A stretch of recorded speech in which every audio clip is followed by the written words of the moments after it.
Wait tiger, நீ யாருக்கும் prove பண்ணணும்னு அவசியம் இல்ல. That's it. விக்ரம் சார், இன்னைக்கு கரிகாலனுக்கு வந்த டவுட் நாளைக்கு வேற யாரோ ஒருத்தருக்கு வரதுக்கு முன்னாடி நான் யாருன்னு நிரூபிக்கிறேன். சர்வாவின் இந்த கம்பீரமான பேச்சு விக்ரமுக்கு சர்வாவின் அப்பா ராஜனை நினைவூட்டியது. அதோடு இதன் பிறகு நடப்பதெல்லாம் கடவுளின் செயல் என பெருமூச்சு விட்டார் விக்ரம். இதை கேட்டுக்கொண்டிருந்த கரிகாலனுக்கு கோபம் தலைக்கேறியது. அடுத்து 1 மணி நேரத்தில் கரிகாலனுக்கு சொந்தமான பிரம்மாண்ட பாக்ஸிங் ரூமில் சர்வா வந்து நிற்க, அங்கு ஆஜானுபாகுவாக ஊரே பயந்து நடுங்கும் கரிகாலன் பாக்ஸிங் ரிங்குக்குள் வந்து நின்றார். பவுன்சர்களை விக்ரம் வெளியில் இருக்க சொல்லிவிட்டு ரிங்கிற்குள் சர்வா, கரிகாலன் மற்றும் விக்ரம் மட்டுமே அங்கிருந்தனர்.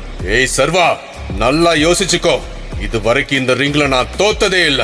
ஏன்னா இது வரைக்கும் நீங்க ராஜனோட மக என்ன ஃபேஸ் பண்ணதில்ல. விக்ரம், நீ யார் மேல பெட் பண்ண போற? என் மேலையா இல்ல அவன் மேலையா? இது என்ன கேள்வி? நான் எப்பவும் ராஜன் பக்கம்தான், சர்வா மேலதான். விக்ரம், உன்னோட இந்த புலிக்குட்டி இப்போ என்கிட்ட அடி வாங்கி எப்படி பூனைக்குட்டியா மாறி ஓட போகுதுன்னு பாரு.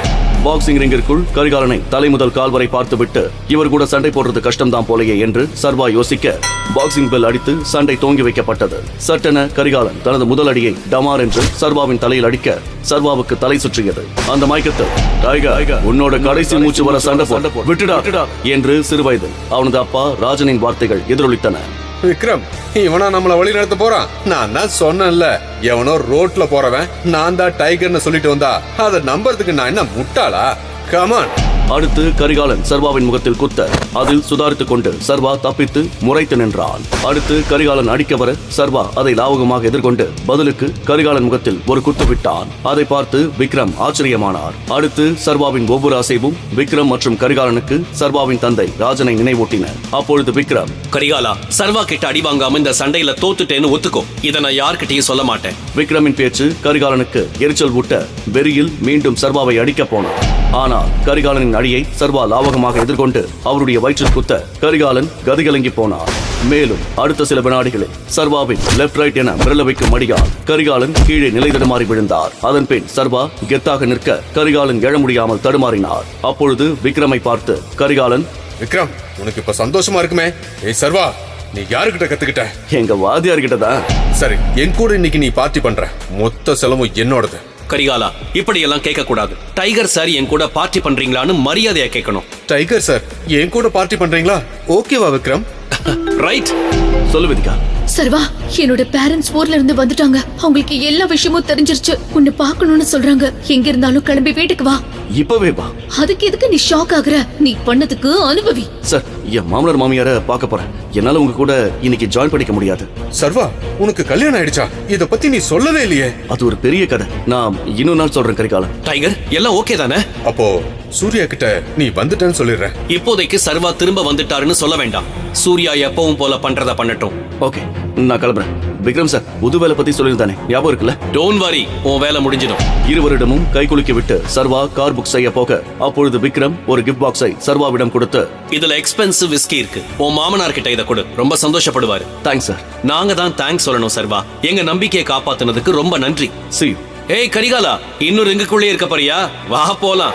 சர்வா காரில் வேதிகாவின் வீட்டிற்கு வந்ததும் நீண்ட மூச்சை இழுத்துக்கொண்டு உள்ளே செல்ல அவனையும் மீறி லேசாக வேர்த்தது.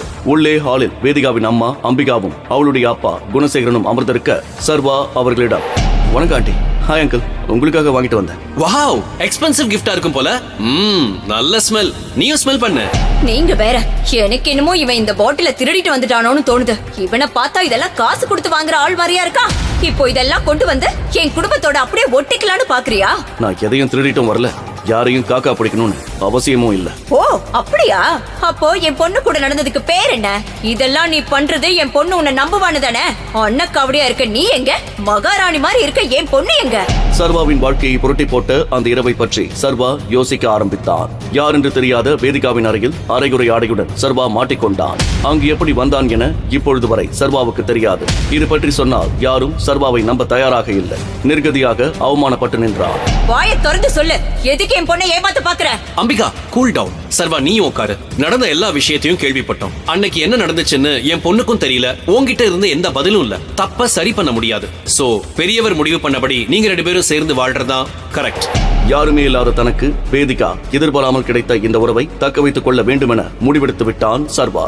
அதோடு தான் மிகப்பெரிய கேங்ஸ்டர் கூட்டத்தின் தலைவன் டைகர் என்ற ரகசியமும் இங்கே இருக்கும் யாருக்கும் தெரிந்துவிடக் கூடாது என்பதில் தீர்க்கமாக இருந்தவன் எந்த சூழ்நிலையிலும் நிதானம் இழந்துவிடக் கூடாது என்று மனதிற்குள் உறுதி எடுத்துக் கொண்டான்.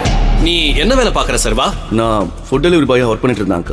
ஆனா இன்னைக்கு அந்த வேலையும் போயிடுச்சு என்று சர்வா சொல்ல அம்பிகா கோபமாக சர்வாவை பார்த்தாள். ஆனால் குணசேகரனுக்கு சர்வாவின் வெளிப்படைத்தன்மை பிடித்திருந்தது. ஓகே, ஆனா நீ வேற ஏதாவது ஒரு பெரிய வேலையா தேடிக்க பாரு. அப்பதான் உன்னால எங்க பொண்ணுக்கு சமமா இருக்க முடியும். சரி, நீ கிளம்பு. சர்வா அங்கிருந்து கிளம்ப அதற்குள் அம்பிகா கோபமாக, எவ்வளவு திமிரா போறான் பாருங்க. மனசுல ஓவர் கான்பிடன்ஸ். பாக்கெட்ல 10 ரூபாய் இல்ல, இதுல ஏதோ காட்டுக்கே டைகர்னு நினைப்பு. இவனுக்கெல்லாம் எவன் வேலை தருவான்? யாரும் எனக்கு வேலை தர மாட்டேன்னு சொல்ல போறதில்ல. எனக்கு ஏத்த வேலை நிச்சயமா கிடைக்கும். சோ என்ன நினைச்சு ரொம்ப கவலைப்படாதீங்க. இவன் திமிர பாத்தீங்களா?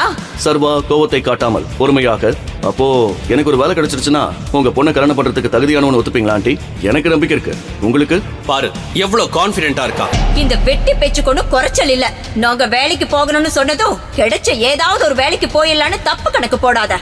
இன்னைக்கே கூட கார் கழுவுற வேலையோ இல்ல சூப்பர் மார்க்கெட்ல பில் போடுற வேலையோ ஈஸியா கிடைச்சிடும். ஆனா நாங்க சொல்றது என் பொண்ணை கல்யாணம் பண்ணி கொடுக்க ஒரு அந்தஸ்தான வேலை. அத உன்னால ஒரே நாள்ல கண்டுபிடிக்க முடியாது என்று அம்பிகா சொன்னதை கேட்டு சர்வா மெதுவாக சிரித்தான். சர்வா யார்? அவனுக்கு பின் மர்மம் பற்றி அம்பிகாவுக்கு தெரியாது. சர்வா சிரித்துக் கொண்டே வேதிகா இருக்கும் ரூமிற்கு சென்று அவள் ரூமின் கதவை தட்ட வேதிகா வெளியே வந்து பார்த்தாள். என்ன? நைட் லேட் ஆயிடுச்சு. இப்ப என்னால என் வீட்டுக்கு போக முடியாது. இங்க படுக்க எனக்கு ஒரு இடம் வேணும். அதுக்கா? நீ தானே உன் பேரண்ட்ஸை பார்க்க வர சொன்ன. அப்போ நீ தான் இடம் கொடுக்கணும். ஹலோ, மறுபடியும் உன்னை ரூம்குள்ள விடுவேன்னு நினைச்சியா? அப்போ நான் எங்க போவேன்? நீ எங்கேயோ போ, என்னமோ பண்ணு. இப்ப கால் எடுக்கல, காலை உடைச்சிருவேன். முதலில் வேதிகா சொன்னதுக்கு எதிராக சர்வா தன் காலை வைத்து கதவை தடுத்து நிறுத்தினான். பின் வேதிகா ரூம் கதவை வேகமாக திரும்ப திரும்ப மூட, அப்பொழுது கால் அடிபடாமல் இருக்க காலை எடுத்தான். கதவை வேகமாக மூடிவிட்டு வேதிகா, வேலைக்காரங்களுக்குன்னு ஒரு தகுதி இருக்கு, போய் ஸ்டோர் ரூம்ல இருக்கிற வழியை பாரு. வேதிகாவின் இந்த பேச்சை கேட்டு எதுவும் செய்ய முடியாமல் சர்வா சோகத்தில் மூழ்கினார். அடுத்து நடக்கப் போவது என்ன? வேதிகாவை திருமணம் செய்வானா சர்வா? வேதிகாவின் வீட்டில் சர்வா தனது மரியாதையை மீட்பானா? சர்வாவின் உண்மை முகம் தெரிந்தால் வேதிகா குடும்பத்தின் நிலைமை என்ன? இந்த பிளாக்பஸ்டர் ஹிட் கதையை தொடர்ந்து கேட்க உடனே பாக்கெட் எஃப்எம் ஆப்பை டவுன்லோட் பண்ணி கேட்டு என்ஜாய் பண்ணுங்க.